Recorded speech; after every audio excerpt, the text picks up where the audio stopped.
was your sit with Lama Rod Owens today? He's We, sweet. Yeah. yeah, always, yeah, always. Yeah, he The was Free Radicals was the one we were attending today. mhm. Mm. Yeah, there were some beautiful acknowledgments of some ancestors who've passed and really prominent social justice leaders, and that was very, very beautiful kind of eulogies and acknowledgments of their lives. Mhm. And is this a part of an online community, or is this something that that you were kind of a part of, like sitting with in person at one point? No, I think my, from my view, he really amped up his online offerings during the pandemic. He's based in Atlanta. I went to high school in Georgia, so there's a lot of kind of cultural heart pull for me, and uh, I enjoyed his first book, and then when pandemic hit, yeah, him showing up online was really so beautiful. Uh, Absolutely. well, well, you were out of town, but I was going to the local kind of queer sangha at the time before the lockdown, and then once lockdown hit, it was like everyone went online. And so suddenly I was able to go to, we all were able to go to all these sanghas all over the world. It was fabulous. It was so cool. Um, Yeah, I feel like there is something very special about having that online space where you can, depending on your schedule. I mean, like you could really work with like, oh, well, I can't, I'm on Western time, but what works for my schedule is something in New York, or like it's something further away. Like I can always like find a way to engage in some way. It really is very special. And I know that the queer leather meditation group, that's a purely online group. Is that right? mm, did they ever start meeting even in person? I don't think No, it so. originally was in person Yeah. and then did go online just during pandemic. Mhm. Yeah, and then seemed like it was going to transition back to in person or maybe a hybrid, but has remained online. And some of the core volunteer organizers have also moved different places. So So yeah, now it's they're able to it's port a it in, which is community. great. Yeah. Yeah. Wow. And do you find that it can be, because I know that there was at some point there was maybe an affiliation or something of a resource connection between the East Bay Meditation Center and the Queer Leather Meditation. I don't know if it's still affiliated or if there's still kind of a connection there, but it being having a basis maybe in the San Francisco Bay Area, do you find that there are people from all over the world or all over the country, America, that come in online to join you? They're a deep refuge group within the umbrella of East Bay Meditation Center still. And they had just moved over to them from San Francisco actually previously, like right before the pandemic. Um, and we get a couple of Canadians and mostly US, but Mhm. definitely They're all across the over the US. US. Yeah. Yeah. Majority folks from the Bay Area, but all different parts of the Bay and also, yeah, throughout the US. Yeah. Oh, that's wonderful. And I was just wondering, because I don't know how long you've been a part of the group, but what drew you to it? Because I don't know if either of you are founding members of it, or how long you've been a part of it. But like, what drew you to that as something that you wanted to experience and get involved with, in addition to maybe some other practice centers or practice communities? You got involved first. Yeah, well, I lived in Oakland for 15 years, and so during the pandemic, it was a perfect time to be able to sort of port to what felt more like home to me than anywhere else in the world. And then I used to attend the East Bay Meditation Center at times, so um, I didn't know that this group had transitioned over to them because they did it right before the lockdown. So they sort of popped up on the East Bay Meditation Center website, I think. And yeah, I was excited to kind of port in, so many of us found spaces we were suddenly had access to because we needed to be online, so we all figured out how to do it. And for me, it really felt like being able to tap into comfort of culture, and then to be able to find a space where I could bring not just my I was in the midst of a gender transition, not just to that and not just my, queerness, but like actually my sexuality in practice through leather was a big deal.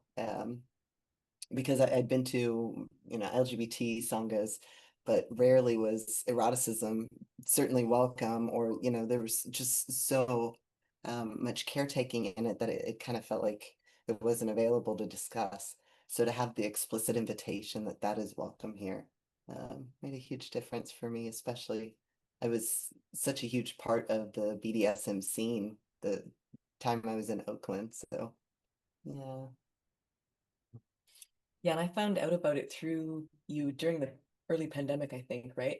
And I really had an world opening of access mostly to kink and leather meetings. So I really was deep diving into that when I was off school and home for weeks at a time. And that was one piece of that. And we were long distance at the time in our dating relationship, and um, newly exploring DS together, and also meditation spaces together and online sanghas together. So it was a really beautiful coalescence to be able to come attend together and be in the same virtual space, even though we couldn't be in the same physical space. Yeah, Yeah. that's wonderful. And I think I had seen on the Queer Leather Meditation Instagram account, which is a really wonderful resource for just understanding what the group's all about when they meet and all that good stuff. And well, I'll give it a soft plug right now, and then we can plug it again harder. But it's at Queer Leather Meditation on Instagram, and there are great resources about um, offering, kind of like an about us page in one of those posts. And what I really appreciated a lot was that it creates it's a peer-led organization that is something that um, is sex positive and allows for people to be their whole selves. And that's something that you were commenting on earlier about like how there's this like cultural element or there's this expression element. And now that you're a part of that, I was just wondering like what it's been like to explore that kind of whole self, like sit and meditate or be with others as your whole selves a little bit more. What that experience has been like. Yeah, well, maybe I'll just touch on the origin story of the group is basically exactly that. Is there were two queer leather people in a power exchange relationship that came to an alphabet sit or an LGBT sit, and realized when they got back in the car, oh, we left our leather identity, we left our power exchange identity in the car, even though we were in a community space, we didn't feel like we could bring this aspect of ourselves and of our lives, and decided to create a space that really welcomed all of it.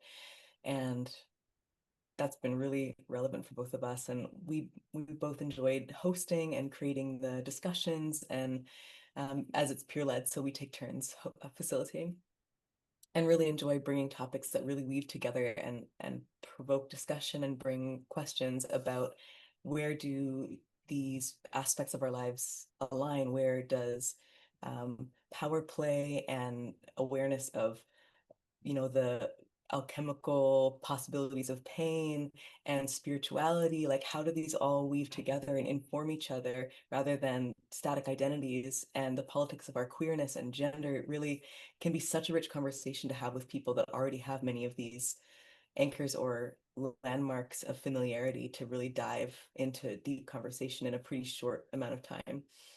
So that's been wonderfully nourishing for me and really an awesome resource to be able to tap into so regularly.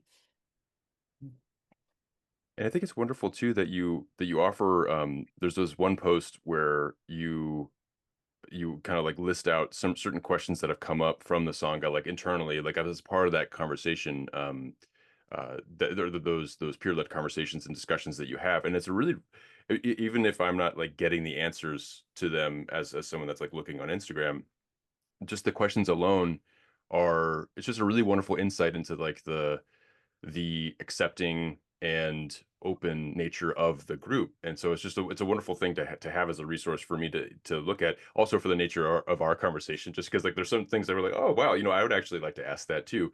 But before I kind of go through some of those, I was just wondering if has there been a discussion topic of recent or of particular note that came up that that you thought was particularly interesting that you'd want to talk about. Mhm.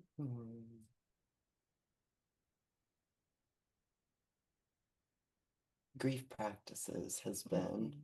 quite paramount as of late, for Mhm. sure, from politics to climate to individual crossing aisles. Mhm. Uh, Yeah.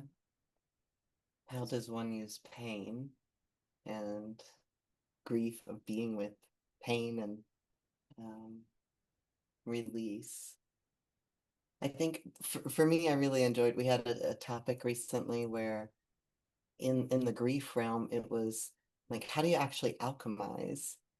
Because let's say with BDSM, you're utilizing pain as a thoroughfare of movement, and you can use it to just sink into and steep yourself in it. That is, one way to play.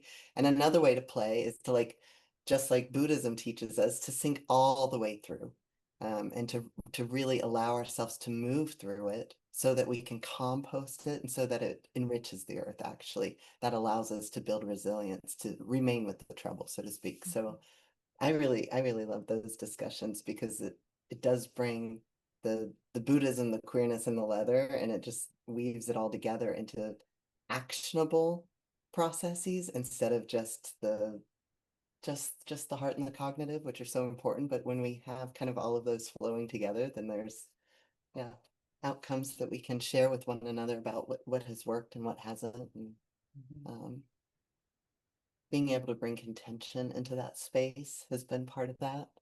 So we really try to speak to ideas or speak to the center of the room rather than speaking to each other, which I think allows the group to offer up a lot of, oh, that was your experience. And my experience was totally different, actually, and it not be comparative.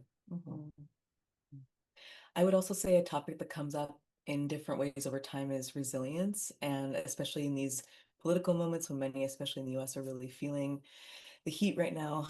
We talk about, we have these breath practices and we have these rhythms we can tap into, and we have these ways of being with pain and being with whatever is and moving with whatever comes up in a scene unexpectedly, whether it's intense emotion or memory or whatever it might be, something unexpected happening.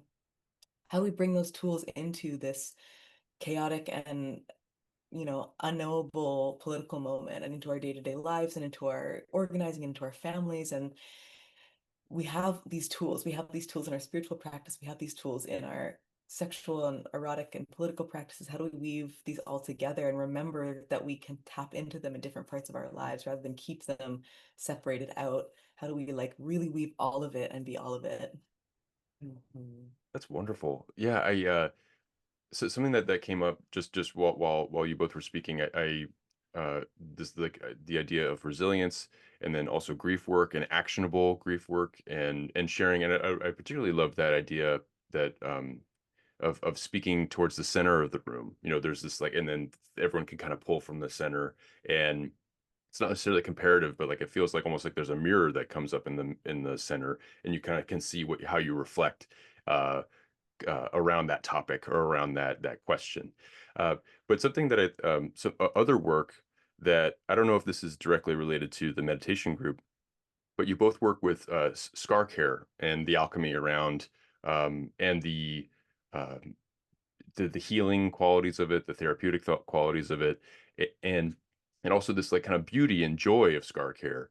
And if you're comfortable speaking about it, I just wanted to know a little bit more about like how you approach scar care and somatic therapies around that, and how that more or less might have a basis or have an expression in your Buddhist practice as well. I Yeah, love that you I asked this know. question. Oh, our favorite. Rolling my sleeves. It's true. Um, I mean, my infatuation is in fascia. It binds everything within us, everything whatsoever. So its job is to connect and hold tension, which is, our nervous system is built to keep us connected and hold tension both. Like, we want to be able to slide through all of those. And so the fact that fascia moves in order to do that. And scar tissue it's not bad or wrong, but it's a protective reaction just like in our nervous systems and our, our hearts and these big brains, we have protective reactions when something challenging comes up. And Buddhism helps us, so many practices help us learn to stay present with that and then bring fluidity back to it. What does my heart need? What does my body need to be able to like find fluidity again? And scar tissue is such a like tangible example of how do we move from reaction to response, and how do we retrain our fascia and the collagen that it can be malleable again. So it's, for me, it all ties into fascia because it's, I think, such a great example of how we work with trauma, in these nervous systems collectively. So I would add also that they all feel like really tangible practices in non-duality to me. So the way we approach our scar work is not that there's something wrong that needs to be fixed, but there's a lot of curiosity and there's a lot of magic and acknowledgement of like these incredible bodies that repair themselves, and it's never the same as it was before. There will always be a difference in the quality of the tissue. There might be a different kind of emotional or sensation experience with that part of the body. And that's really interesting and incredible. And there doesn't have to be anything wrong with that. And just as we can appreciate, some of the darker or more taboo aspects of life in BDSM and really dig into them and celebrate them. And in meditation and Buddhist practices, it's never about avoiding darkness or illuminating darkness. It's really about being with and even celebrating everything exactly as it is and reculturing ourselves to really be able to see and experience our world in that way. So there's a really common thread amongst all of it for me. Thank you. Yeah, well, so thank you for your responses, but also thank you for the work that you do because within the scar care community and within the scar care world, like you offer both through your Instagrams, but also through a YouTube channel, you offer kind of tutorials and you offer kind of like uh, I guess sometimes people will offer questions and then you'll kind of address them and explore them as well. So, and these are all free resources that you offer through these two different channels. And so it's just really wonderful that you are helping to shine a light on something and making that light accessible to other people. Um, and when it comes to the fascia, that scar tissue thing, I remember I was watching one of your videos and uh, Ro, I think you were talking about how there is this mechanism that happens with scar tissue that it starts to attach itself and pull at other parts, and that might belie that connection quality. But I was wondering if like that tension creates like a sense of discomfort, or if it creates like a sensation that might be of pain. And I'm just wondering, like, when people are kind of going through their initial recoveries from whatever it is that has left a wound or left something that is needing tending and repairing. How do you work with somebody to not feel like they are a different person, like their body image is any different, like that discomfort is not the end of the world, so to speak, like where they kind of might spin out around it. I was just wondering, like, what you offer to people that are kind of going through those heavy bodily and mental and emotional and spiritual transitions.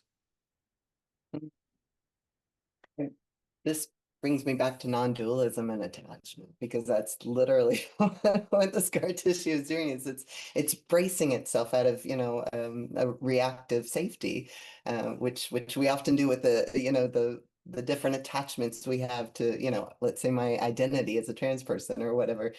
um and I use kind of a sort of a, it's a 3-point skill set, but I call it narrative care, because which non-dualism teaches us everything is a story, and so it's our attachment to the stories that is actually the suffering. The pain just is, and we have storied it as suffering.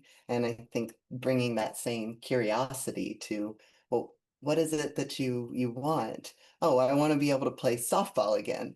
Okay, well, what are you doing about that? Oh, well, I'm thinking about doing my scar massages and I keep forgetting to do it. Well, okay, those don't align. So, you know, what do your practices look like every day? How can we habit stack that? And how do we make sure that you really fucking want to do it every day? Not so that you can play football or softball, but so that you want to do it today, so that you know that you're going to give it more elasticity. Whether you're going to play softball or not, again, we have no idea. So that's an attachment that you know, you may or not have some suffering to deal with and some grief work there.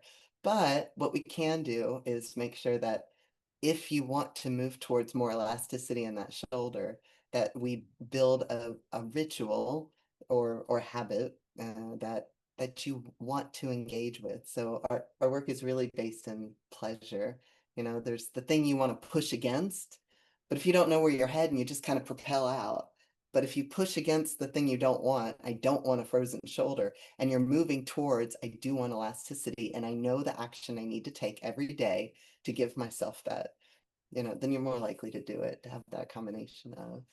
Mhm. That's wonderful to think about because I feel like with any kind of recovery, but also uh, building towards something you're motivated for, uh, considering the thing that you need to work through or on as part of the activity that you want to do next is a cool way of framing it. I feel like because it's like well, I want to be able to throw a softball again. Well, you working on your shoulder wherever you have that recovery tissue happening, uh, that is you practicing softball, maybe. You know, like where when you are massaging it, that's you practicing softball. It's just like how you would warm up or stretch before you would actually throw the ball. Um, you know, that is part of the sport, this physical therapy, the before you get into it. Um, and and I know that like you know um, with some of these other activities, I mean, there is a lot of movement, like with BDSM or just with like sexual engagement and everything like that. There is physical movement, and then I noticed that there was a question on that Instagram post where it was, is there a way that your leather practice has changed how you relate to stillness or discomfort, or how meditation has changed how you relate to power dynamics? And I want to offer that full question, but where I was coming from just initially was around that stillness quality, just like when it comes from the movement of leather culture and also this intentional sitting quality, like how those two might relate for you and how they might manifest for you both. I would love to hear about how BDSM was your entry point to accessing stillness at all. Like, tell some of that story. Yeah, I think for me, the word that comes to mind is sadhana or devotion. And I I couldn't be still for for a long time. And then had a couple of years of a lot of fucking intense trauma, and I really struggled with stillness. And uh, I knew that all the books I was reading, my therapist, everything was like, you need stillness. And I was like, the fuck, I need stillness. I need to be beaten. I need to scream and stomp. Smack me around some more. You know, I was still sinking into, you know, into and then through the suffering to get to the pain part. Um, and you know, some of the traumas I sustained was sexual assault during rope bondage scenes. And so I stopped letting anybody tie me for quite a while, and I started tying myself up. And I didn't know rope bondage, but you know, I was able to bind myself enough, and I started watching tutorials and just teaching myself how to tie. So I would sit at my dominant's feet, and he'd be on his computer or watching TV, and I would just like close my eyes or wrap a bandana around my face, and then I would just practice tying myself. And it taught me the patience of being with the not seeing the knots was helpful in that I kind of shut off all the imagery. Um, and so I think it's kind of akin to like in a scene, you know, really being intentional about your lighting. It really, where's your focus going to be?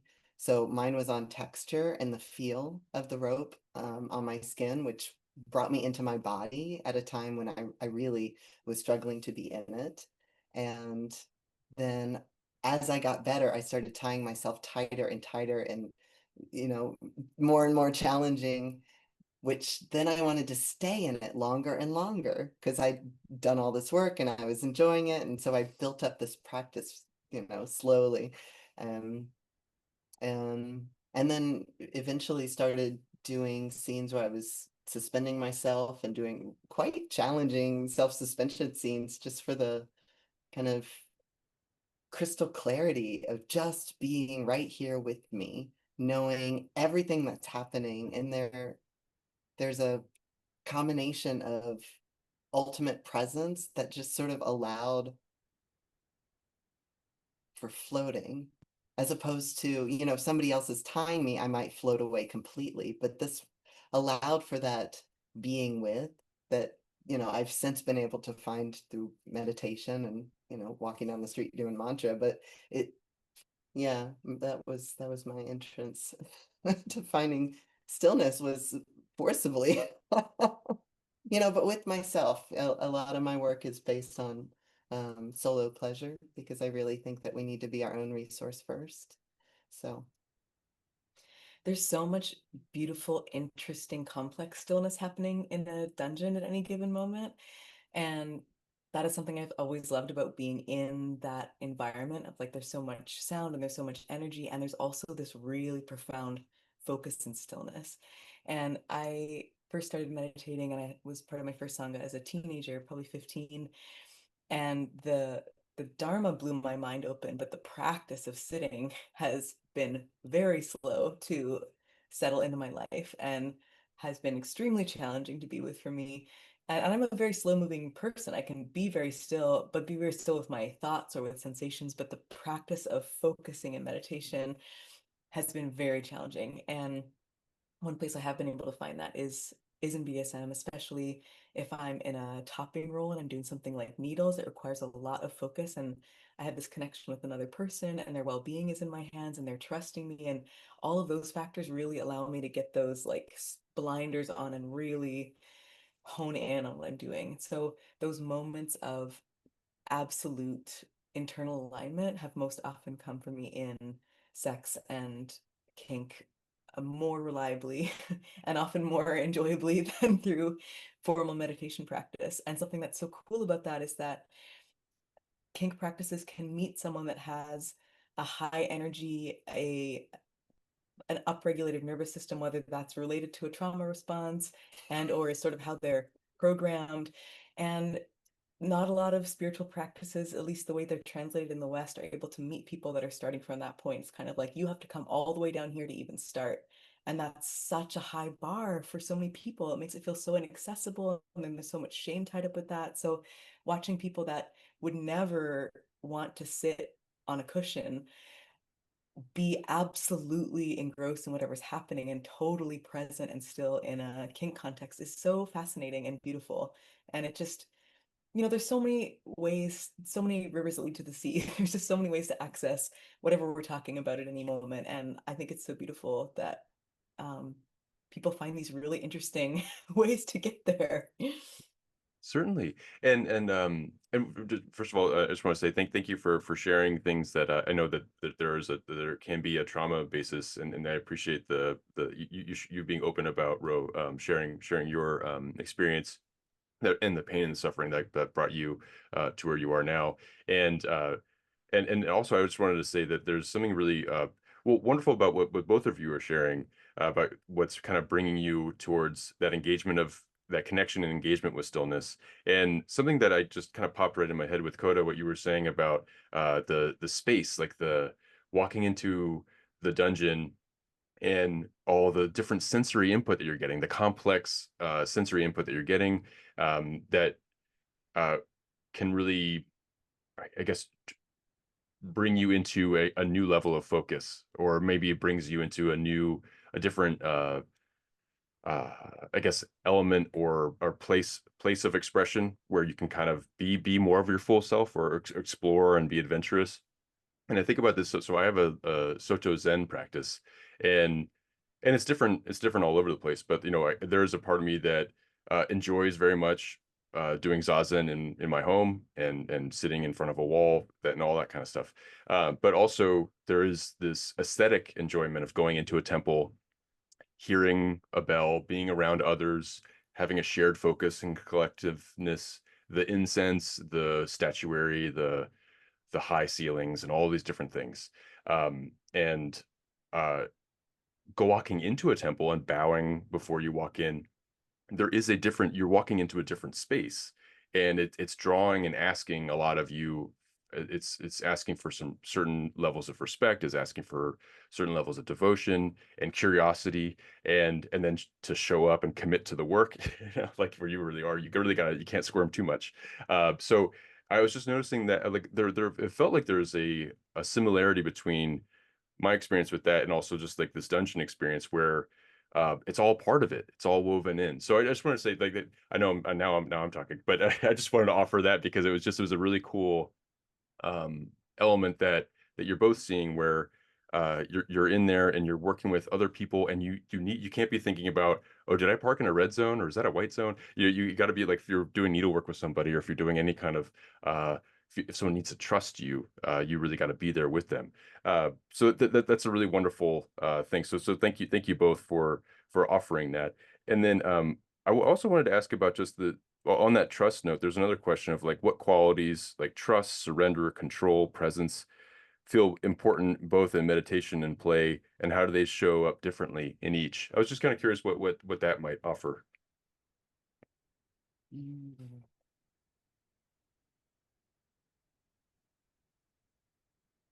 I, I want to kind of dovetail off where you ended on that last piece, is Sure. because with power dynamics, I often think of it as like, we sit on a cushion so we can take it off the mat.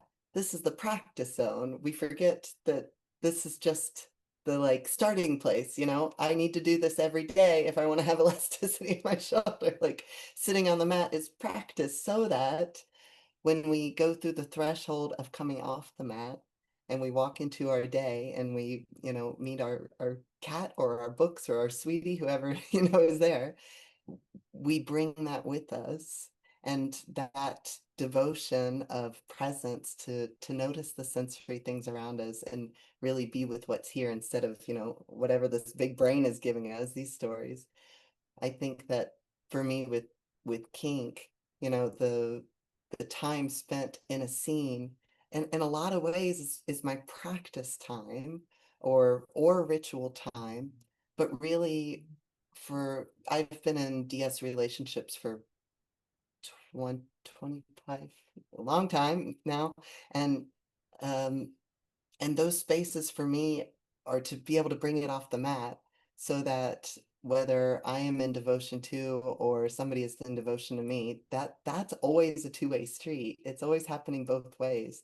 So can I ensure I'm bringing that degree of devotional attention that I do in a scene to all of my time that I have, this person in my heart, which is all the time, which is again everyone. So um yeah, I just want to bring that in because that to me is part of the trust, as you said, that we're understanding, in a non-dualistic worldview, you are me and I am you. And so the more I am present, the more you are present. And I know that has worked quite well for me, that if I'm really showing up with the person I'm talking to, whether they're, ringing me out at the checkout line, or it's a sweetie, then, there's a coalescence that occurs, and that to me is the magic of every day showing up for the ritual of tending to the scar. So yeah. Yeah. Something I really love about that list of words you read is it's totally standalone with no context. It would be totally indiscernible if that was a list speaking about qualities in a dungeon or in a monastery, right? Like there's just so much overlap actually in the core tenets. And I think that's beautiful. And we bring versions of that question into the Sangha a lot, or somebody else does. And the array of answers is so amazing. And we leave it open-ended so people can answer from their sitting practice or their play practice or some other aspect of their life. And even though queer leather meditation is already extremely niche at a very, very small bubble, within that, there's people really have their particularities, right? Like some people would never, ever, ever think about doing needles or blood play. Some people would never touch age play. Some people would, really only want to do rope, whatever it is. So that's where we get this amazing array of people that are like, cool, that's an interesting experience. I would literally never. Here's another example of how that can play out in someone's life or someone's scene. And it just brings up such an interesting, cool blend of how we're inhabiting these different ways of being or moving towards these different ways of being. And we get to hear how other people are experiencing those things. And it just brings such a rich tapestry into the conversation. Yeah. And to your point about that, speaking to the center being a mirror, right? I mean, this is the practice of non-duality. It's not good nor not bad, not judging. So if we feel a sense of judgment, well, this moment's the practice to be like, oh, that's mine. That's my reflection, even though I'm looking at that person. So, and I love that that gets to come out and yeah, very specific, beautifully, they're so obviously individualistic, so often. So Mhm. yeah. Well, I'm just so grateful that there is this space for people to offer that version, that full self where um even in this room there might be people that might want to express themselves differently, and yet because they're all part of the group, or because there is this understanding of being with each other in this certain context and way, that people can really be open and honest, and yeah, it gives everyone an opportunity to practice themselves depending on what they hear that comes out of it. And then when you all meet, I know it's peer led.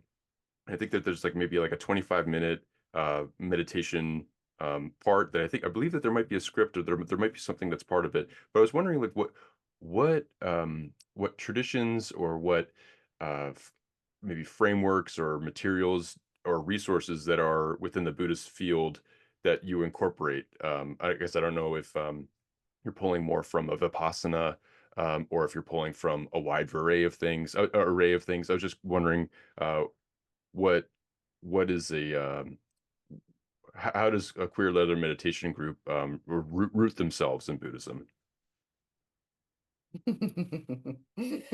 Yeah, well, that's fun. So it's a complete blend each time. We have core long-term members that are dedicated Zazen practitioners. We have people that are more in the Theravada lineage. We have tantric practitioners, and the script is very non-denominational. So we have these scripts so that people that are new or don't have their own practice to bring can participate just as much as anyone else. So you don't have to come in feeling confident in facilitation, or that you already have something prepared that you can read, or that you can improvise it. And it's quite general. And often the sits are silent. So there'll just be an intro, maybe a bell, silent sit, we come back. Sometimes we'll lead more like a somatic introspective practice. Sometimes it's a more traditional Buddhist guided practice. So it completely depends who's leading that day and what mood they're in, and if there's a general consensus for guided versus silent meditation.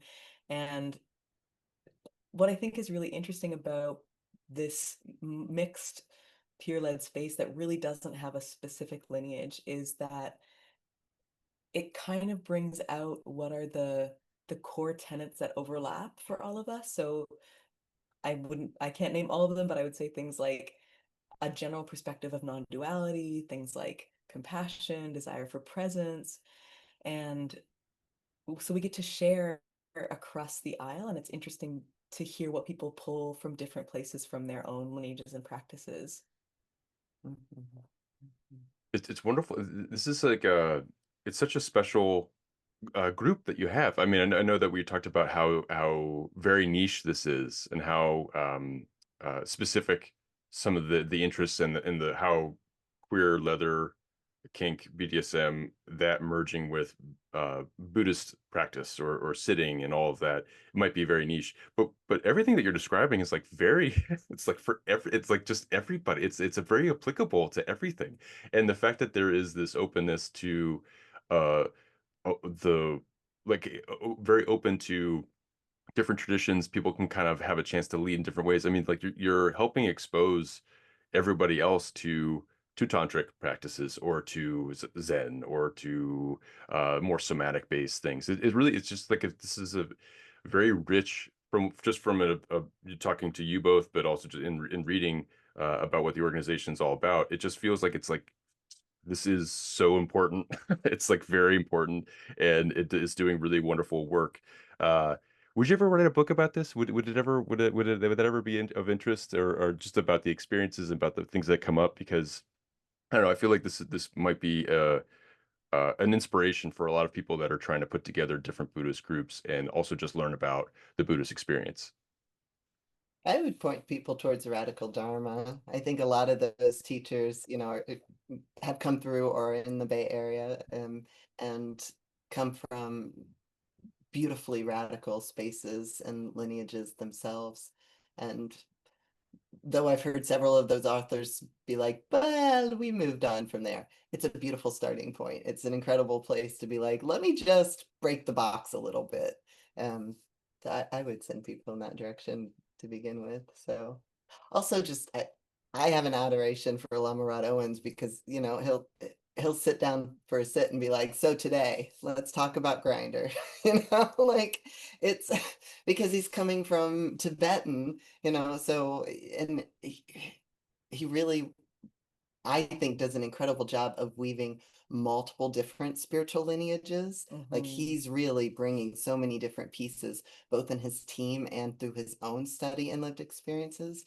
So if you want to see a teacher that's doing it, then yeah, he's definitely doing it. Hmm. So, the resources. I'm thinking about Raven Caldera and Joshua Tenpenny. They're not writing from a Buddhist perspective. I would say more Norse and pagan lineages, but I could be getting the title wrong, but there's one book that I think is called Kneeling in Spirit. Does that sound right? Oops. But they have several books that really blend spirit and power exchange relationships in ways that are very deeply studied over many years and both of their personal experience. So I've gotten a lot of the blending of those worlds from their writing. That's wonderful. And thank you for offering those resources and sharing them.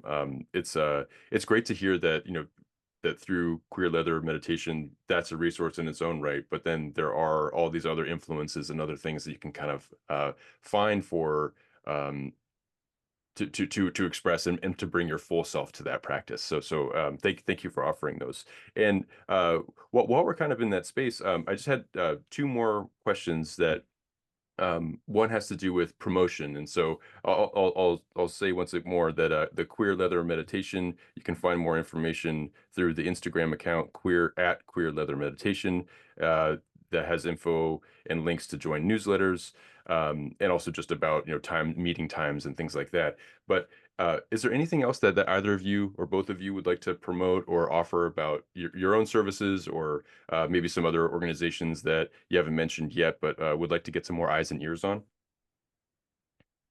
For me, I would just like to plug the peer led piece more because I haven't found any place that does it the way that this group modeled for me. Mhm. And it really is like show up, and if you want to try a thing, then well, maybe have shown up before so we have a clue. And maybe not, it depends, like there's so much openness and like full-heartedness around like how do you want to share? We start with like, what are you showing up with, and what are you hoping to receive? Because we understand that, this is a exchange, and the scripts are such a huge deal, for that anybody, first time ever sitting could just be like, oh my God, I can't sit again, but I will read that meta script, it can help them get through that first time to be like, wow, what am I doing?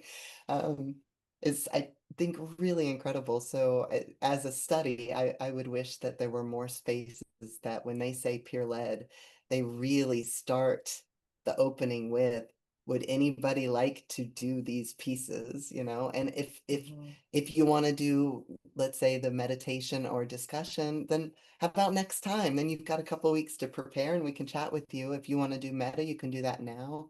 If you want to review, you know, we have like opening stuff, and that's also a script. Like it just the explicit invitation, no holds bars, like get on in here if you want it, you know, and how else can we support you to do that?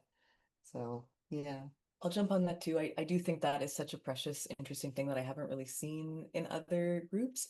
And we've had groups reach out to us to say, we had a teacher who was sick and wasn't able to show up. And so we just canceled the session. And that's happened a few times. And we all want to show up and we want to be consistent, but we don't know what to do. We don't know how to bring people in. And so we really had a conversation like, oh, what do we do to make that possible? Because it's really seamless. We don't flail or struggle with the structure at this point. So what's different? And yeah, having the scripts is huge, giving the spaciousness. There's also a real permissive, celebratory aura. There's the people that really come from like a Zen perspective that grumble about the guided meditations being so talky, and then we have people that knit and play video games as part of their meditation practice, and we're all in there together, and it's awesome, and we're all doing our practices the way it makes sense for us and our bodies and our brains, and so it's a really cool space to try things out. And I would love for other groups to take on some aspects of that because I think there's a lot of value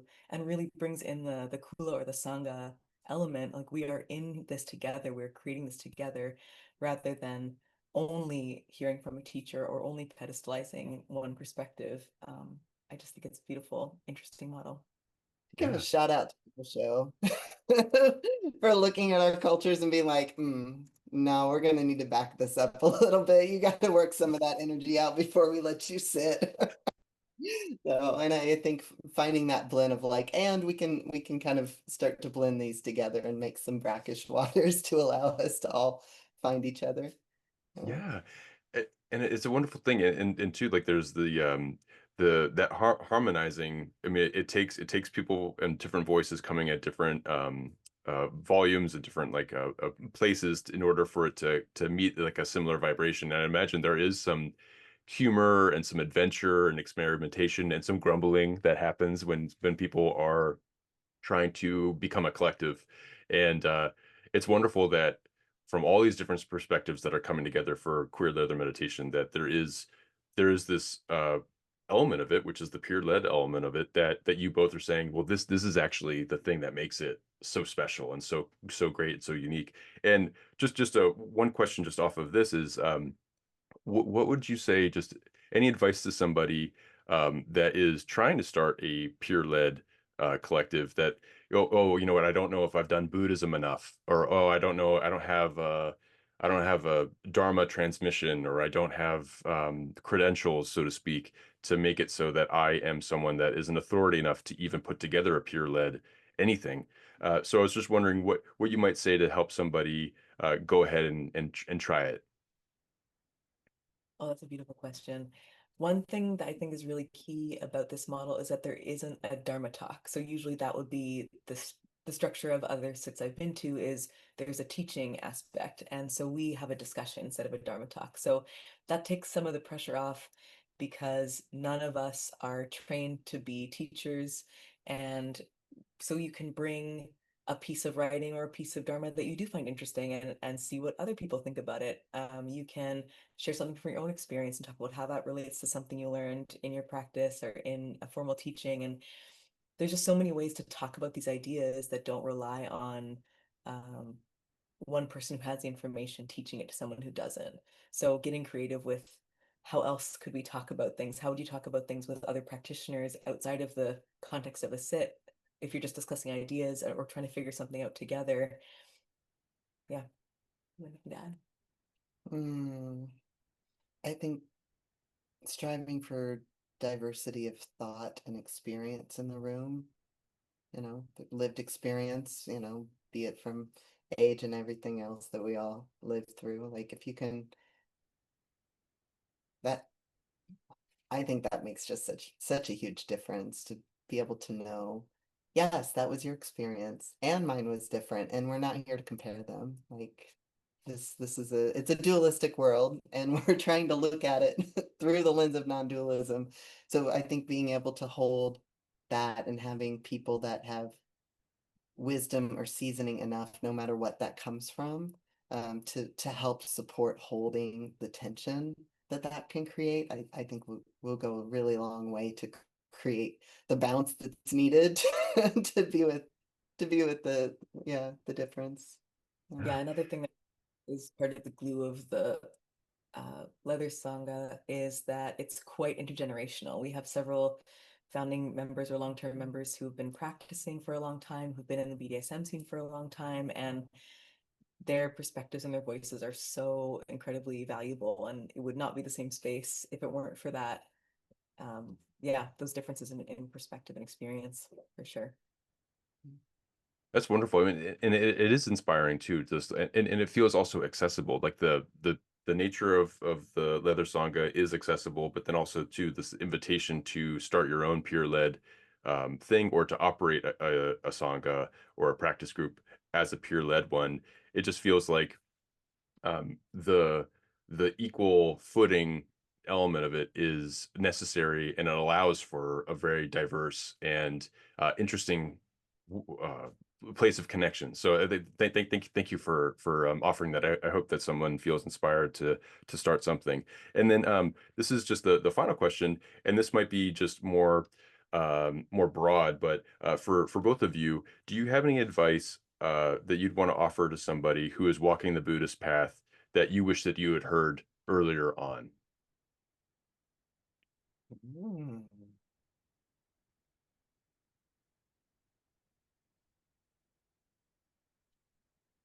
I was raised Christian and in the deep South. And when I came out just as a bisexual woman, my world exploded. So I cast that aside with a lot of vehemence. And whenever I looked at any sort of spiritual practice that has a set understanding, I think I had an allergy to dogma. You know, whether it was, political or spiritual, didn't matter. I was just like, nope. And um, I think it really wasn't until I started to see people who were embodying non-duality as an actionable practice that was supporting their resilience and the love they were spreading in the world without touting dogma with it, or like this is the way to do this. Um, that I finally kind of started to let a little more seep in. I still don't consider myself a Buddhist, and I frankly don't know a lot in that regard. And it's kind of purposeful on my part. But just to come to the crystallization of non-duality, for me, I really took the route of Taoism because it didn't have as much of the spiritual aspect, in the watered down Western version that I was looking at. So that allowed me entry to then kind of come over to this to Sanghas, so and find community again, so, which I spiritually desperately needed. So yeah. Mhm. For me, I would say there's a couple of things. One is, this is a question you ask your clients all the time, is what are your mindfulness practices? And how can you expand the definition of that in your own life? So for me, the seated practice felt quite inaccessible and really challenging, and it was really a struggle to get there and required a lot of discipline. And um, but there were lots of other spaces in my life, like swimming or being in nature, where I would feel immersed and present in ways that I wasn't considering to be mindfulness or presence necessarily. So having that awareness in your life and then noticing what is it about that part of your life that grants access to a flow state, to whatever that sense of being is, and really honor that and see where that can grow and expand. I don't think it matters if it's meditation or masturbation or anything else. Like, we all have different access points that come more easily than others. So honoring your access points. And also, I would say I wish I had had more insight from the beginning of learning about these practices and knowledge, how to weave the practice into my life and really understand the practice as this is the trial run so that I can do the rest of my life with these aspects, these seeds that I'm planting. So what is the continuity? How am I bringing this into my relationships? How am I bringing this into my erotic life? How am I bringing this into my body image, the way I'm eating, the way I walk the dog, like literally everything, and being really mindful and thoughtful about, and creative and playful even about how to bridge those. Because for me, at least, and I think for many, that's what we're reaching for. That's what we're seeking. That's why we enter into spiritual community and practices, is there are things we want to embody in our lives. And that will be more joyful and efficient and effective if we're doing that ferrying and weaving together with intention and purpose. Kota and Ro, thank you so much for speaking with me today. This is such a beautiful conversation, and thank you for speaking about your both of your individual experiences and also about your experiences with queer leather meditation. Uh, I just really I appreciate the openness and it's very inspiring just to be able to participate in mindfulness in ways that are accessible to all the different ways that the rivers meet the ocean, as we were saying earlier. So it's just it's very special, and I thank you for sharing your stories and your openness, and and for holding space and to facilitating practice for others and making it available, and also for your work with scar care and the alchemy around it. So I really appreciate it. Thank you, Vincent. Thank you Yeah, for your incredibly thoughtful questions and your super thorough research. yeah, Clearly, this overlap is a great site of passion for both of us, and you really gave us the opportunity to tap into that. So I really appreciate that. Thank you. yeah. And shout out to all of our teammates. We've got a little core group of us that, it's all volunteer run that really kind of hold the group or do the social media, and we try to, trade off with one another. And, we love to have more bodies, on the mat, so to speak, in their little squares. Join us. Mhm. Mhm. Yeah. Thank you for lifting up the space.